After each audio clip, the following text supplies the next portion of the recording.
Hey everyone, it's Jenna, and today we're going to be discussing A Darker Shade of Magic by Schwab. As usual, I will give a brief synopsis and a mini spoiler-free review if you haven't read the book yet, and I will let you know when I go into the spoilerly section of this book. So the story follows two main characters, Kale and Lila. Kale is one of the last travelers who is a rare magician who can travel between the different parallel versions of London. We got Grey London, Red London, White London, and Black London, each very different from each other. Kale is a red traveler who sends messages between the different London royals, but on the side he is a smuggler, smuggling between different Londons for people who are curious and want to see a glimpse of London they would never travel to. Kale runs into a bit of trouble when he smuggles a dangerous artifact that he shouldn't be smuggling at all. He meets Lila, Lila robs him, and the story takes off from there. So this was my first V.E. Schwab book I ever read. I really enjoy her writing style in this book, and the world building and the plot. They're all very engaging when they're woven together, but the one issue I had with this book was there was little to no character development, and it was no subplots. It was just focused on one main plot of that story. This story would be an amazing movie adaptation because it's so plot driven. It's kind of like boom, boom, boom, and we only get to see the characters for a brief amount of time, so we don't get a lot of backstory, we don't get to know their families, so on and so forth. That's what really disappointed me about this book. This story would be an amazing movie adaptation because it's so plot driven. It's kind of like boom, boom, boom, and we only get to see the characters for a brief amount of time, so we don't get a lot of backstory, we don't get to know their families, so on and so forth. That's what really disappointed me about this book. So that's it for my spoiler-free review. If you have not read this book yet and you do not want to be spoiled, please leave now or forever hold your peace. I want to talk about Holden for a second. He is the second traveler, I believe, from White London, and I did not like him at all when we first met the guy because he was so freaking creepy. And once we got to know the royals from White London, I felt very, very bad for Holden. I kind of had like a hate, feel sorry for him relationship with him because how creepy, 10 times creepier the white royals were, and it was just, ugh, just, ugh.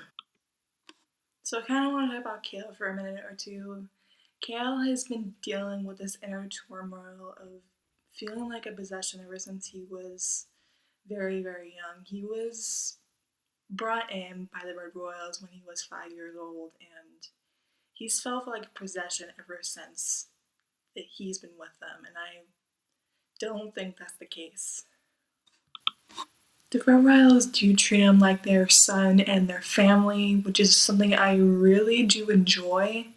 And the Red London community treats him like an actual prince. Like they put him on this pedestal and highly respect Kale, and that's what I really loved about this book.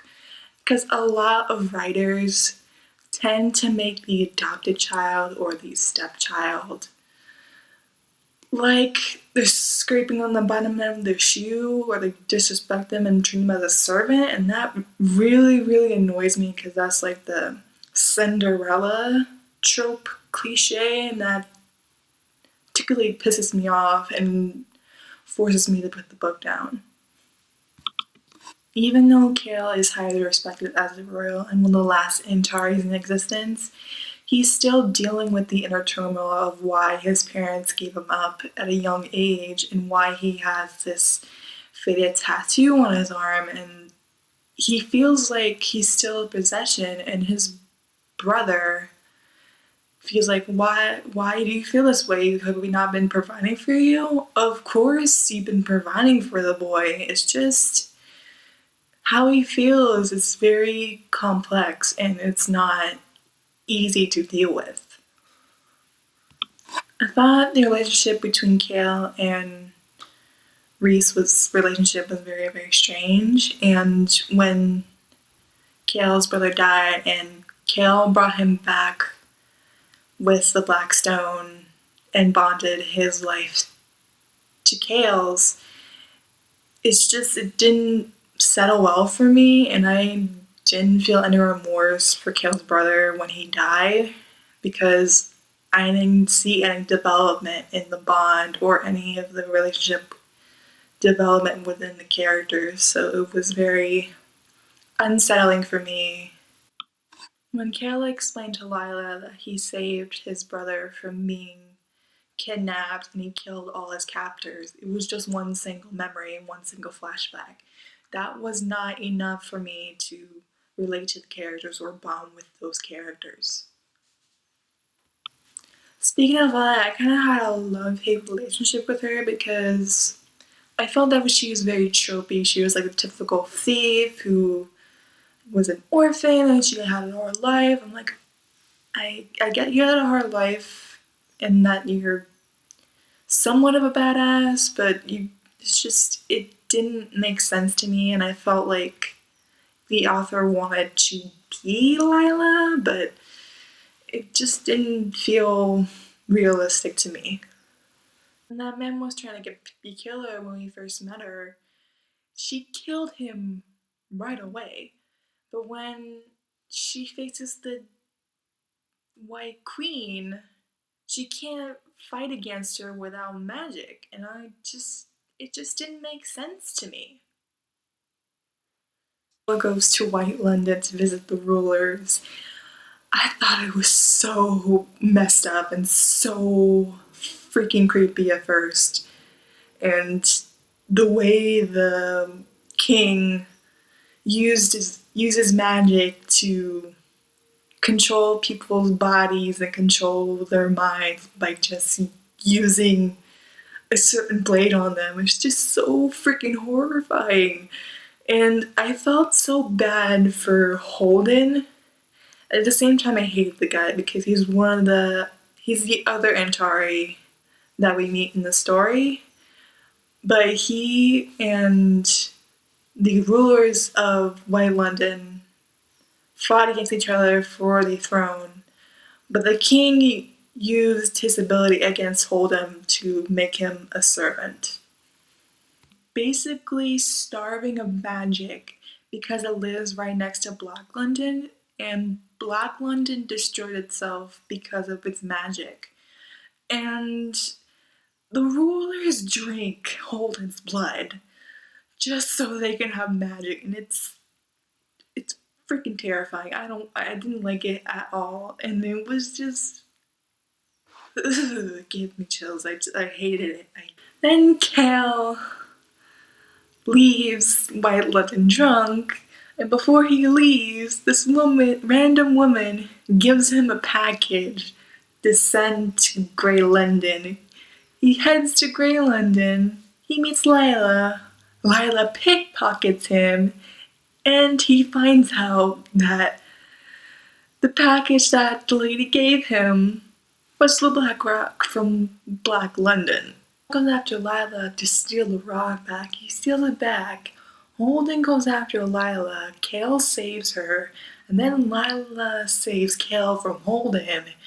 It's just a mess. And then they escape Holden and go to Red London, but then Holden kills the owner of the Stone Throw Tavern, and I'm just like, oh my god. When they both return to Red London, people start going after Kale for the stone because the stone is brushing off the magic and it's making people possessed and go crazy.